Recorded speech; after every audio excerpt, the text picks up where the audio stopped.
బజ్జీ తయారు చేసే విధానం. ముందుగా శనగపప్పు, మినపప్పు, పెసరపప్పు నానబెట్టుకొని ఉంచుకోవాలి ఒక 3 గంటల సేపు. దాన్ని మిక్సీ చేసుకొని ఉంచుకోవాలి పక్కకి. దాంట్లో తగినంత ఉప్పు,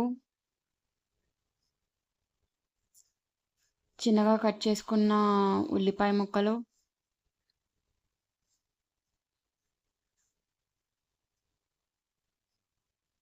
అలాగే మిర్చి,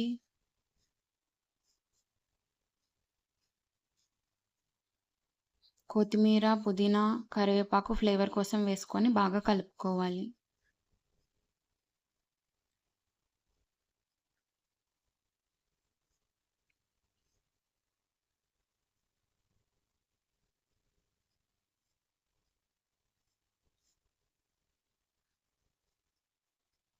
మీకు మా వీడియో నచ్చితే లైక్ చేయండి, షేర్ చేయండి, సబ్స్క్రైబ్ చేయండి. ఇది చాలా సింపుల్ ప్రాసెస్. ఇంట్లో ఇన్‌స్టాంట్‌గా రెడీ చేసుకోవచ్చు. నూనె వేడెక్కిన తర్వాత పిండిని చిన్న చిన్న బోండాల్లాగా వేసుకోవాలి.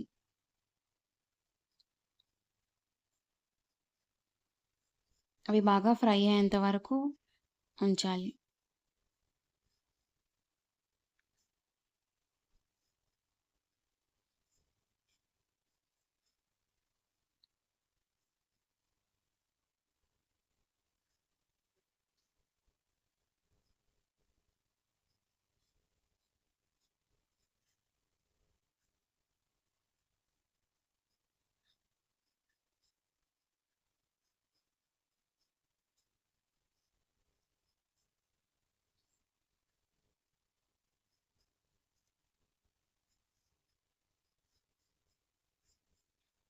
బోండాలు గోల్డ్ కలర్ వచ్చిన తర్వాత తీసేయాలి. Tasty bonda ready. తప్పకుండా ట్రై చేయండి. వీడియో నచ్చితే లైక్ చేయండి, షేర్ చేయండి, సబ్స్క్రైబ్ చేయండి.